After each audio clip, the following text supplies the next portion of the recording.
ekizibu ensi yonna egamba mbuuza empeza emyaka 10. Kale Ssaabalangira kajja ayogereko gye tuli. Alina abalongo maawe ekitolero obwedda sipiiki zonna tuziwera eri bbali ng'abantu tebanawulira. Abaana bange abatudde wano bonna sisosola, abaana bo abatudde wano bonna tososolanga. Ekyaffe ennimiro gye twalimamu ne tukungula ne tukungudde bw'eba egenze abasigadde baffe tulina okulabirira abakola ki abaliwo n'abaliddawo webalinabalidala. Ani ku mwenna asobola okwagala musajja mujja we? Ffe tuli baluganda, baana bange, baana baffe, mbasaba mubeere ebyaffe nebibakwatako. Wabula mumale okuba tulina kuba kimu, mulina kuba ku kimu. Oba maama we yakuvuma kino oba yakuzaala wa oba teyakuzaala wa, nze nkuzembeza abaana besimanyira kumanya. Abaana bange bajja bategende abamusibazi nabo babajja buno bwe bali awo. Abaana bange bakuze bakitonde bannalongo, abaana bange bakuze nti bonna babanyi baganda baabwe kati si baganda baabwe. Mmwe abooluganda, mmwe baganda bammwe, mmwe baana mmwe tewalidde emige. Omumu mamange yamugamba nti kitaawe oyo naffe tulina mutawala mamu n'amanya buluneerumana baffe tuli bumu. Kale katugende abatuuze ba kuno ng'okwogera bwe kwawedde tubadde tutuusa okusaasira eri memba waffe mukwano gwaffe promota munnaffe Jemba Kiweewa. Tukusaasira ekitalo nnyo ekya maama.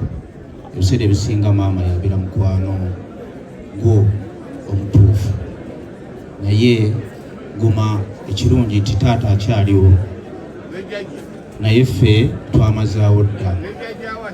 Kale Jemba okyakabya kajanja, ffe twamazaawo dda emyaka nga 2 era tukulinze kati ebeera nfuuzi gw'oli mulekwa. Naye nga kitalo nnyo, tusaba Mukama akukomye. Naye teriyo ki moment esinza okunyumira wano nga abasajja ababiri bagwangana mu kifuba. Ekyo ndwawo okukiraba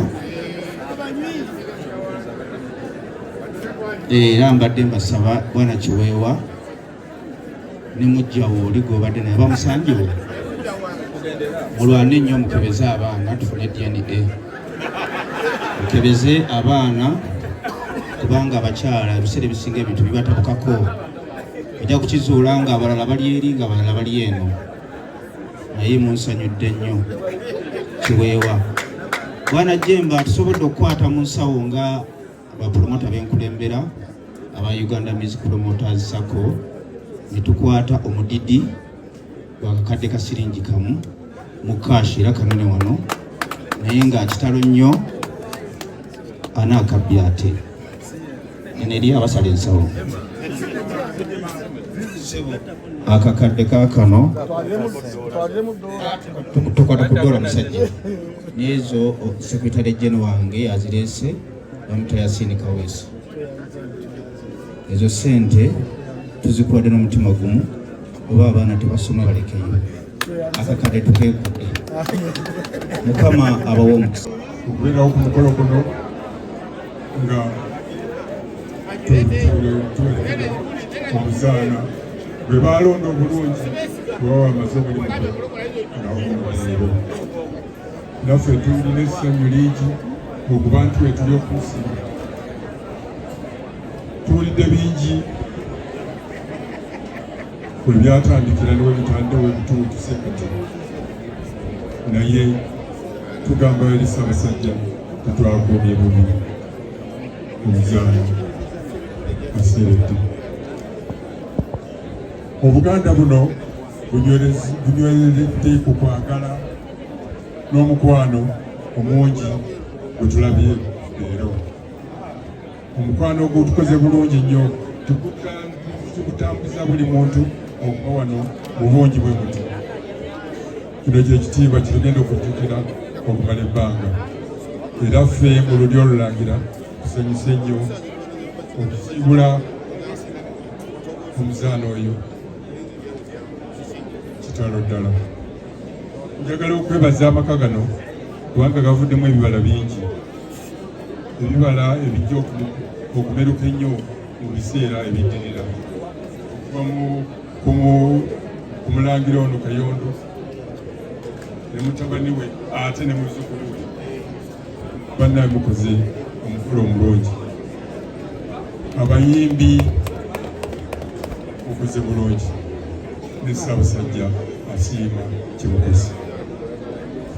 Tutuusa okulamusa kwaffe gye muli, era nga twagala okwebaza ennyo omulangira oyo Kiweewa Gerald atukoledde ebirungi mu lulyo olulangira, abaddewo mu biseera byonna era mu bwetaavu afuula. Twagala okumwebaza ennyo kubanga ssebo wazaala bulungi, wazaalira ddala bulungi era tusiimidde ddala bulungi.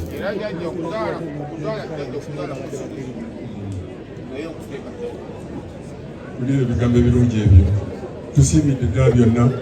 Weewaawo tugenda okusiibula omuzaana ono bunaku, naye tulina essanyu nti asiibuddwa mu mukwano ogutaganda, era omukwano guno tugulabyeko leero.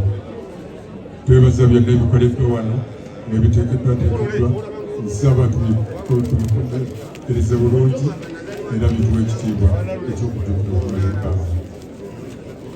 Tutuusizza obubaka buwa Ssaabasajja nga busaasira amaka gano olw'okufiirwa omuzaala.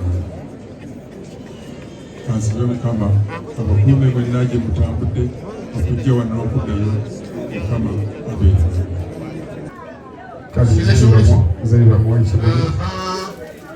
Abaana bange bonna kino kintudde mukikole ate mukirabe.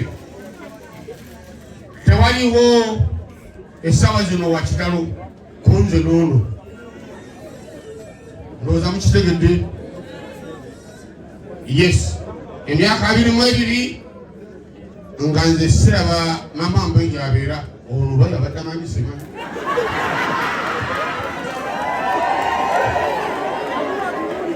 N'olwekyo tukiriziganye, tuli bataata bammwe era temutusosola byanammwe, temuleka beebutoga bemulusosolizimu kubanga tugatta yono mukyala waffe ekimuli kikino tukiganziseeko.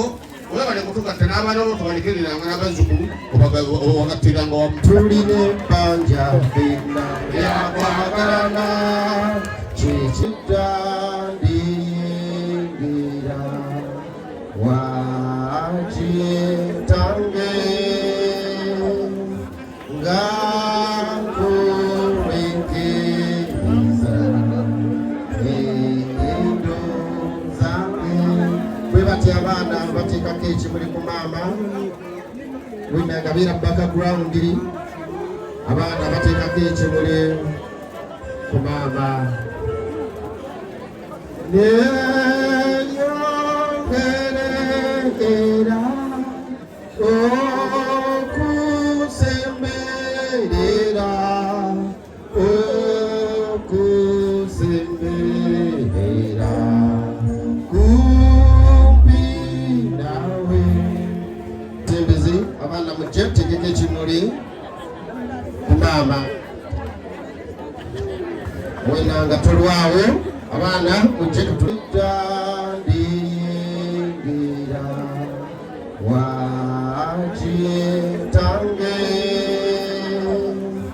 nga nkubenkeriza enyindo zange.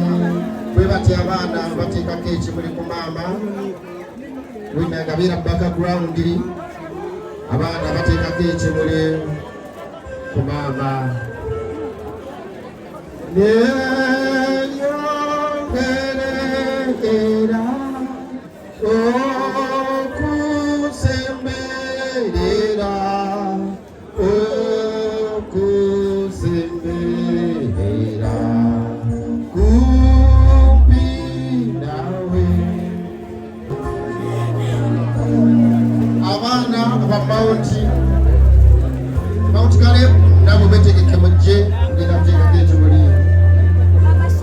baganda b'omugenzi bali mu kuteekako ekimuli.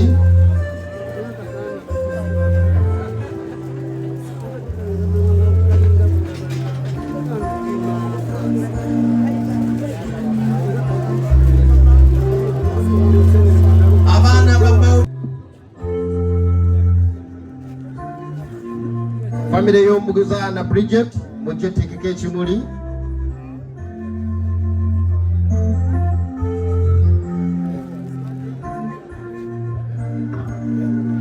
Abayi nga bapromota mwenna namwe bwe mweteekateeka okuteekako ekimuli ku maama.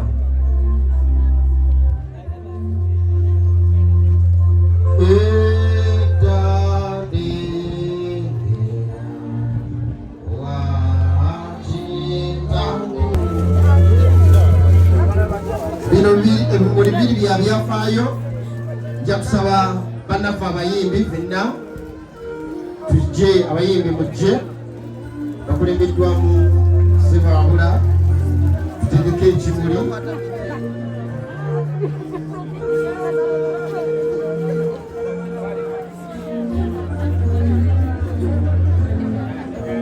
Weeraba bayimbi nga bakulembeddwamu naffe abayimbi b'okubamu.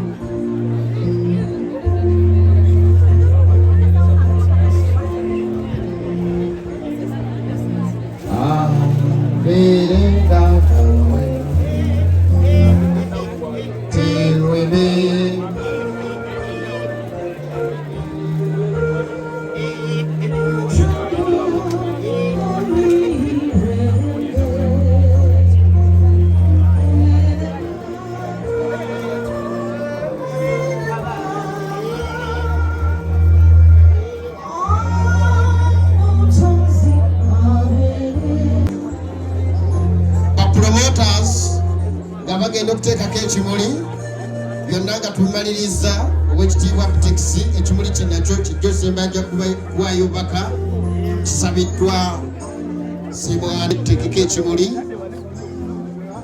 Bapromoters bungi nnyo. Akuwembere y'omwoyo abeerenga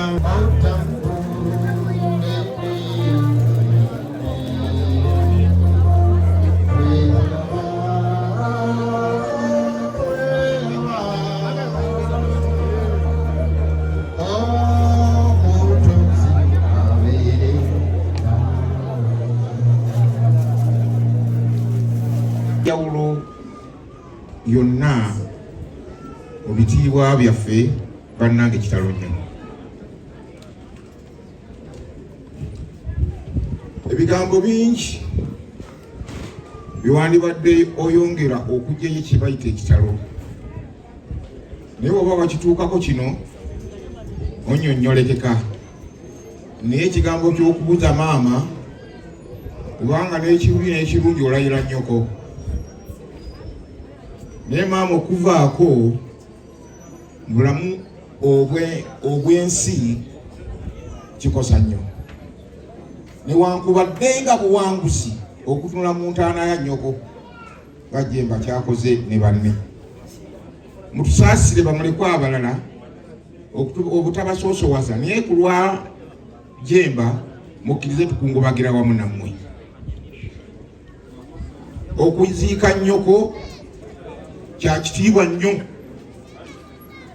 kubanga omuzadde okutunula mu ntaana y'omwana we kiruma nnyo, ate nakituukako sikikwagaliza.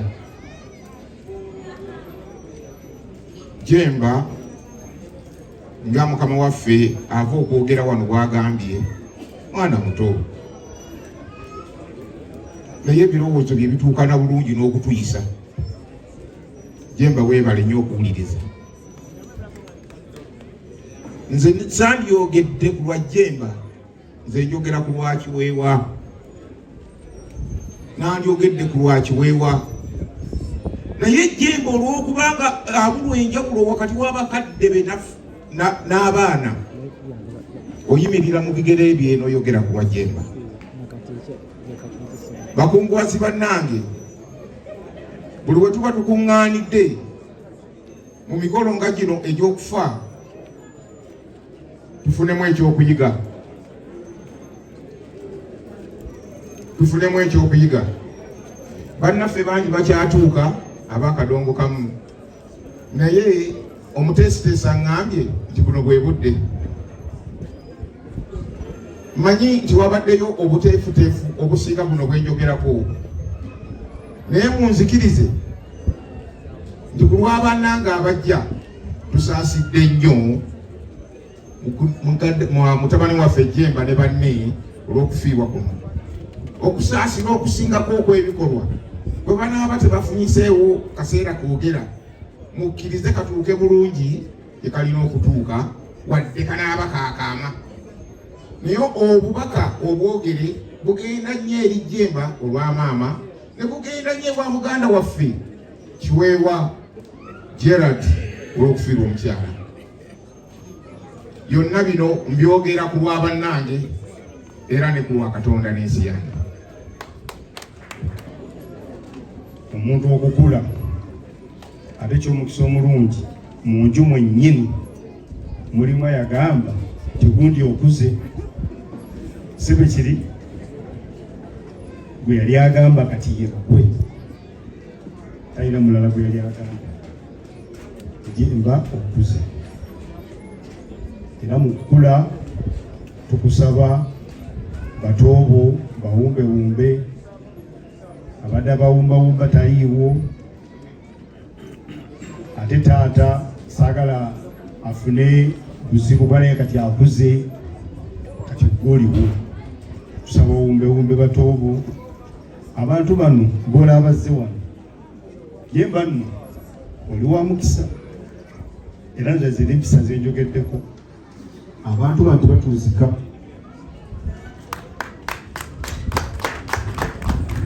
abantu bano bavudde wala, abantu bano olunaku lwayo lwakukola, olunaku lw'okukola balesa amaduuka ne bagala tugende tubeererewo Jemba mu bubi ne mu bulungi.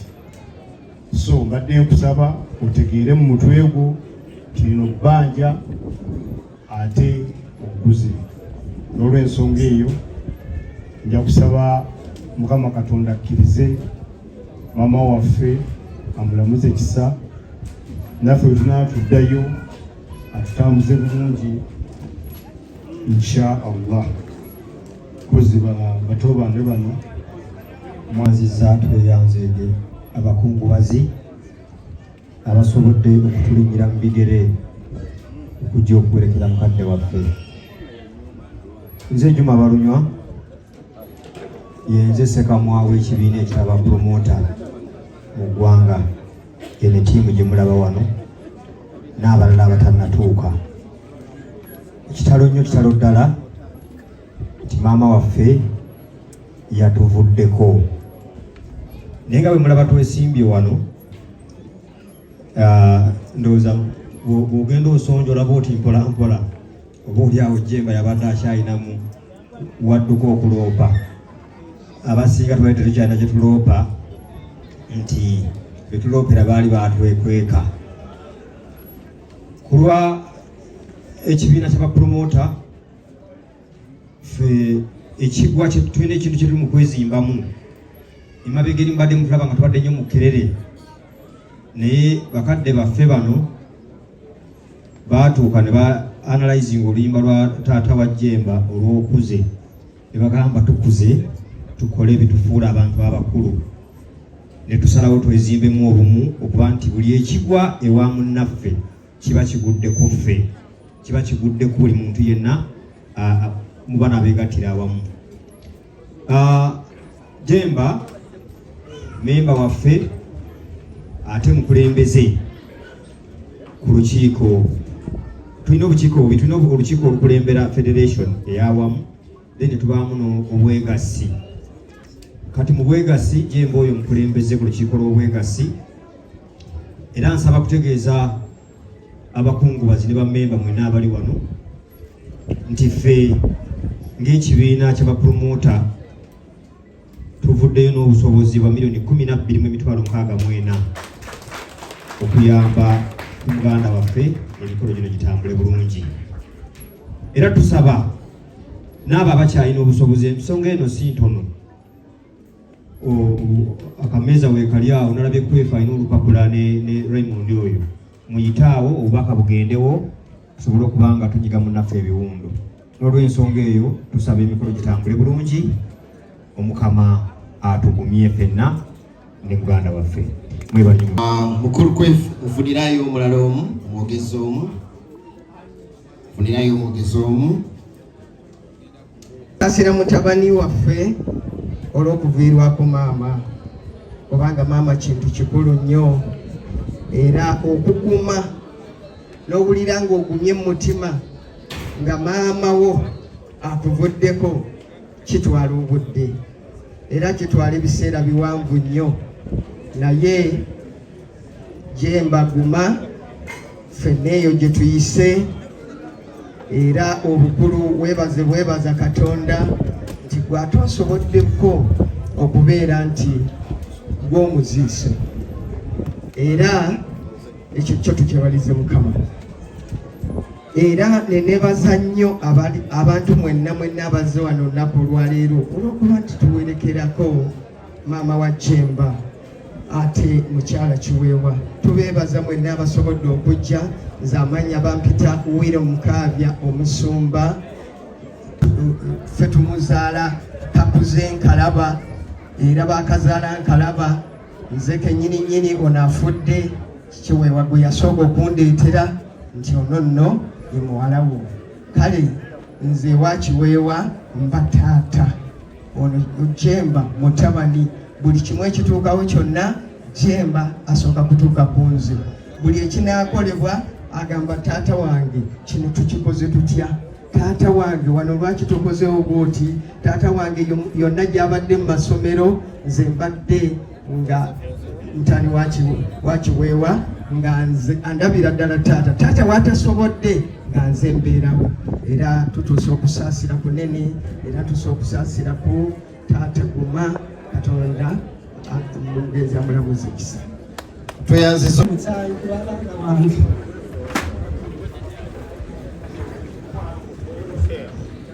nze siyina bigambo bingi, naye ekisinga kyonna neebaza mikwano gyange mwenna abaninyidde Musaayi mujja muziika muto wange.